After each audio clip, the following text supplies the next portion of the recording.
नमस्ते, मेरा नाम डॉक्टर अखिल गोयल है। मैं मणिपाल हॉस्पिटल जयपुर में गठिया रोग विशेषज्ञ हूँ। आज हम बात करेंगे एंकिलोजिंग स्पॉन्डिलाइटिस पर। वर्ल्ड एंकिलोजिंग स्पॉन्डिलाइटिस डे क्या होता है? वर्ल्ड एंकिलोजिंग स्पॉन्डिलाइटिस डे हर साल एंकिलोजिंग स्पॉन्डिलाइटिस, जो एक तरह का गठिया रोग होता है, उसकी जागरूकता फैलाने के लिए मनाया जाता है। इस साल इस दिवस को 7 मई 2022 को मनाया गया था।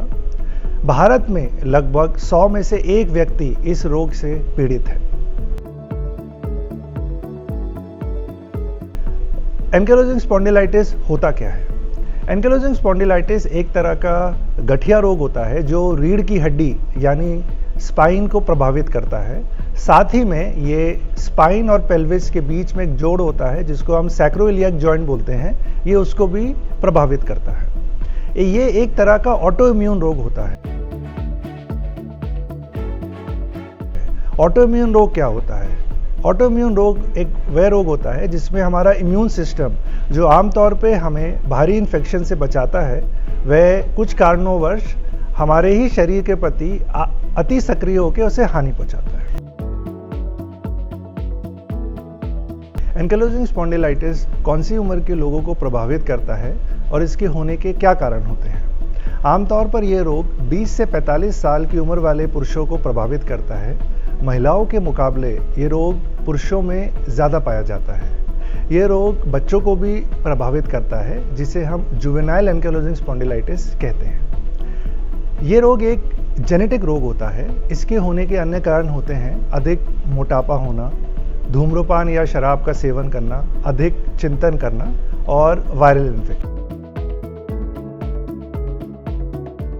एंकिलोजिंग स्पॉन्डिलाइटिस के लक्षण क्या होते हैं? इस रोग के मुख्य लक्षण होते हैं 3 महीने से ज़्यादा कमर में दर्द होना, सुबह के समय 30 मिनट से ज़्यादा कमर में जकड़न होना, आराम करते हुए कमर में अधिक जकड़न होना, व्यायाम करते हुए या चलते हुए जकड़न और दर्द में आराम आना।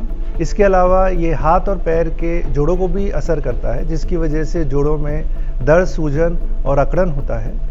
इसके साथ में ये आँखों को भी प्रभावित करता है, जिसकी वजह से आँखों में लालीपन, दर्द और एकदम अंधकार छा सकता है, जिसे हम साइंटिफिक टर्म में एंटीरियर यूवियाइटिस बोलते हैं।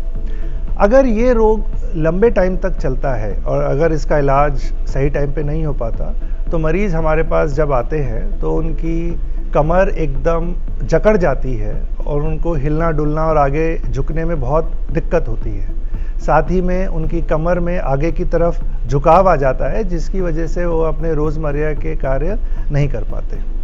साथ ही में स्पाइन के फ्रैक्चर्स होने का जोखिम बढ़ जाता है और साथ ही में हृदय संबंधित बीमारियों का भी जोखिम बहुत बढ़ जाता है। एंकिलोजिंग स्पॉन्डिलाइटिस का डायग्नोसिस कैसे किया जाता है? इसके डायग्नोसिस में सबसे ज़रूरी है लक्षण जो हमने आपको बताए हैं। साथ ही में कमर और कूल्हे का एक्सरे और MRI की ज़रूरत होती है, जिसमें हमें सैक्रोइलियक जॉइंट में सूजन का पता लगता है। साथ ही में ब्लड टेस्ट की भी ज़रूरत होती है, जैसे कि ESR, CRP और HLA-B27। एंकिलोजिंग स्पॉन्डिलाइटिस का इलाज कैसे किया जाता है और इससे बचाव के लिए हमें क्या करना चाहिए? इस रोग के इलाज में हमारा मुख्य उद्देश्य होता है मरीज़ को कमर के दर्द और जकड़न से राहत देना, हमारे ओवर एक्टिवेटेड इम्यून सिस्टम को सप्रेस करना ताकि ये रोग आगे ना बढ़े, और इस रोग से होने वाले कॉम्प्लिकेशंस को होने से रोकना। इसमें दवाइयाँ जो मुख्यतः इस्तेमाल होती हैं वे हैं non steroidal anti inflammatory drugs, जो खाली दर्द को कम नहीं करती, वह इस रोग को आगे बढ़ने से रोकती हैं। इसके अलावा अन्य इम्यूनोसप्रेसेंट्स जैसे कि सल्फासैलाजिन, मीथोट्रेक्सेट का भी इस्तेमाल किया जाता है।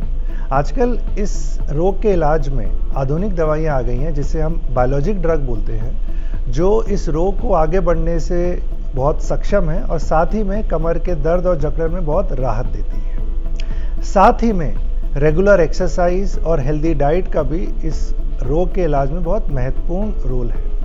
इससे बचाव के लिए, जैसे मैंने बताया, सबसे ज़रूरी है हेल्दी डाइट, जैसे कि धूम्रपान और शराब का सेवन नहीं करना, खाने में नमक और तली हुई चीज़ों का कम सेवन करना और खाने में दूध, दही, छाछ, हरे पत्ते की सब्जी, फ्रूट्स, फिश, एग्स का अधिक सेवन करना, रेगुलर एक्सरसाइज करना और मोटापा कम करना। एंकाइलोजिंग स्पॉन्डिलाइटिस एक बहुत ही अंडर डायग्नोज रोग है।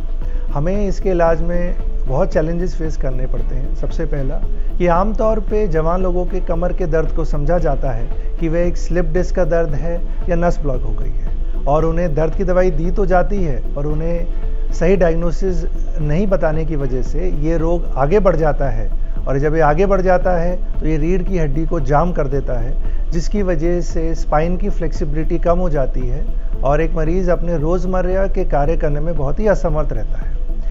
दूसरा ये कि हम मानते हैं कि महिलाओं के मुकाबले ये रोग पुरुषों में होता है, पर ये महिलाओं में भी पाया जाता है। बहुत बार महिलाओं के कमर के दर्द को भी अनदेखा किया जाता है। ये बोला जाता है कि जवान उम्र में अगर ये दर्द हो रहा है तो ये वही कोई स्लिप डिस्क या नस ब्लॉक है, बट ऐसा नहीं है। महिलाओं में भी ये पाया जाता है, इसलिए इसका डायग्नोसिस करना बहुत ज़रूरी होता है। अंत में मैं यही कहना चाहूँगा कि एंकाइलोजिंग स्पॉन्डिलाइटिस के मरीजों को अपनी दवाइयों का नियमित रूप से सेवन करना चाहिए और वे एक नॉर्मल ज़िंदगी बिता सकें। अपने दोस्त, परिवारजन और डॉक्टर की सहायता से वह इस रोग का डटकर मुकाबला कर सकते हैं। तो इसलिए अगर आपको एंकाइलोजिंग स्पॉन्डिलाइटिस के लक्षण हैं जो हमने आपको बताए हैं, तो उसे अनदेखा ना करें, फ़ौरन अपने करीबी गठिया रोग विशेषज्ञ को दिखाएं, क्योंकि जितनी जल्दी आपके रोगों का डायग्नोसिस होगा उतना ही जल्दी इसका इलाज शुरू होगा। धन्यवाद।